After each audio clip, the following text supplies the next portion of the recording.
आज सरकारचं शिष्टमंडळ जरांगेंची भेट घेणार आहे। मराठा आरक्षण समन्वय समितीचे अध्यक्ष राधाकृष्ण विखे पाटील, मंत्री उदय सामंत, मंत्री शंभूराज देसाई, प्रसाद लाड, मनोज जरांगे पाटील यांच्या भेटीसाठी अंतरवली सराटीला जाणार आहेत। मनोज जरांगे पाटील यांच्या भेटीसाठी विखे पाटील अंतरवली दाखल होणार आहेत। 29 ऑगस्ट पासून आझाद मैदानावर उपोषण करण्याचा जरांगेंचा पुन्हा हा इशारा देण्यात आला आहे। मराठा आरक्षणाच्या मुद्द्यावर विखे पाटील आणि जरांगे पाटील यांच्यात आज महत्त्वाची चर्चा होणार आहे। आज सरकारचं शिष्टमंडळ हे मनोज जरांगे पाटील यांची भेट घेणार आहे। 29 ऑगस्ट पासून मनोज जरांगे पाटील यांनी पुन्हा एकदा उपोषणाचा इशारा दिला आहे। या संदर्भात ताजे अपडेट देण्यासाठी आपले प्रतिनिधी चेतन अनावरे आपल्या सोबत जोडले। चेतन, आपण पाहतोय आज सरकारचं शिष्टमंडळ जरांगे पाटील यांची भेट घेणार आहे। काय सविस्तर माहिती आहे? कारण 29 ऑगस्ट पासून जरांगेंनी पुन्हा एकदा उपोषणाचा इशारा दिलाय।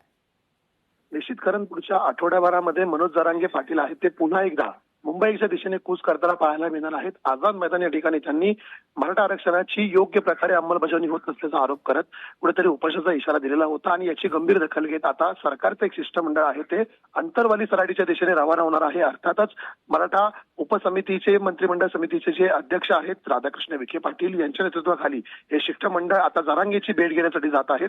यामध्ये स्वतः मंत्री शिवसेनेकडून शंभूराज देसाई असतील किंवा भाजपचे आमदार आणि नेते प्रसाद लाड यांचा देखील समावेश आहे आणि जरांगे पाटील यांचे जे आक्षेप आहेत त्यावरती कशा प्रकारे तोडगा काढता येऊ शकतो, त्याचं निराकरण कशा प्रकारे करता येईल या संदर्भात या भेटीमध्ये स्वतः विखे पाटील आहेत ते जरांगे पाटलांबरोबर चर्चा करताना पाहायला मिळतील।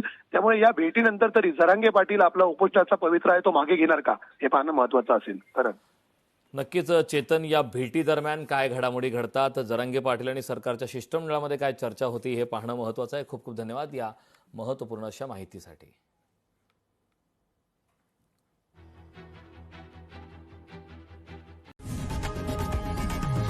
लोकशाही मराठी ऐका, पहा, जागरूक रहा।